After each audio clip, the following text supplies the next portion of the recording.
సంస్థల ఎన్నికలకు అన్ని తీర్ల సిద్ధమైతున్నట్టే కొడుతున్నది బీఆర్ఎస్ పార్టీ. కత్తులు నున్నగా నూరుకొని స్థానిక సంస్థల యుద్ధానికి సిద్ధమైతున్నది.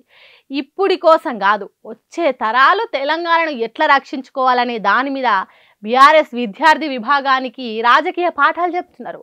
అట్లా బీఆర్ఎస్ పార్టీ మీటింగ్ పెట్టింది. అందులో మాట్లాడుకుంటేనే హరీష్ రావు ఏమన్నాడో ఒకసారి నుండ్రి. ఉద్యమ కాలంలో ఉద్యమకారుల మీద తుపాకులు ఎక్కుపెట్టి రైఫిల్ రెడ్డిగా పేరొందినాడు.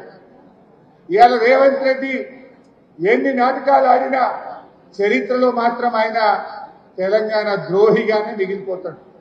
తెలంగాణ ద్రోహుల చరిత్ర ఒక లిస్ట్ అంటూ రాస్తే మొదటి పేరు చంద్రబాబు నాయుడు ఉంటే రెండవ పేరు రేవంత్ రెడ్డి పేరు ఉంటుంది.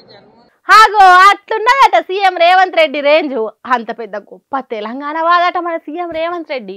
ఆంధ్ర లీడర్లతోని మా తెలంగాణ మాకు ఇచ్చిపో రొమ్మిర్చి మాట్లాడిన రైతులకున్న సోయలేదట తెలంగాణ ఉద్యమంలా.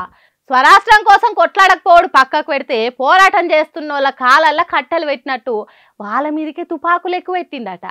అంతటి మహానుభావుడు కాబట్టే ద్రోహుల లిస్టులో రాస్తే రెండో పేరే ఉంటుందట రేవంత్ రెడ్డిది. అంతటి కోహినూరు వజ్రం మన సీఎం. తెలంగాణ కోసం పోరాడలేదు, పోరాడినోళ్లకు అండగుండలేదు. పోని ముఖ్యమంత్రి పదవి ఎక్కినాకనైనా తెలంగాణ హక్కులను కాపాడిందా అంటే అది లేదు. బంక తీరుగా బనకచర్లను పట్టుకొని వదులుతలేడు. ఎంత సక్కనోడ చూడుండ్రి మన ముఖ్యమంత్రి అన్నట్టు చెప్పిండు. ఆ తర్వాత మాట్లాడుకుంటా ఉద్యమ చరిత్రను చిన్నగా చేయాలను, మన కేసీఆర్ ఆనవాళ్లు లేకుండా చేయడం అంటే తెలంగాణ పోరాటాన్ని తక్కువ చేయడం. ఉద్యమ జ్ఞాపకాలను తొలగించే ప్రయత్నానికి రేవంత్ రెడ్డి గారు ప్రయత్నం చేస్తా ఉన్నారు.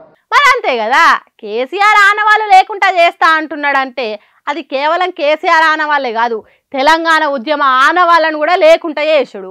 దాన్ని గురిదక్షిణగా చంద్రబాబు నాయుడుకి ఇచ్చుడు. రాష్ట్రం కోసం జరిగిన ఉద్యమంలో ఓట్లాడాడు, పోరాటం చేసిన వాళ్ళ మీదకి తుపాకులు ఎక్కువ పెడతాడు.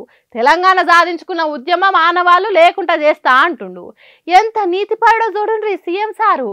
కాబట్టి ఇసోంటి మైండ్ సెట్ ఉన్న మనిషి విధానాలకు, కాంగ్రెస్ పార్టీ ప్రజా వ్యతిరేక విధానాలకు, తెలంగాణ అస్తిత్వ విధానాలకు వ్యతిరేకంగా పోరాటం చెయ్యాలి అన్నట్టు విద్యార్థులకు పాఠాలు చెప్పిండు మాజీ మంత్రి హరీష్ రావు. ఇట్లా బీఆర్ఎస్ పార్టీ స్థానిక సంస్థల ఎన్నికలకు సిద్ధమైతుంటే కాంగ్రెస్ పార్టీకి గుండెలలో గుబులు పుడుతుంది రావచ్చు అని అంటుర్రు కారు గుర్తు పార్టీ కార్యకర్తలు.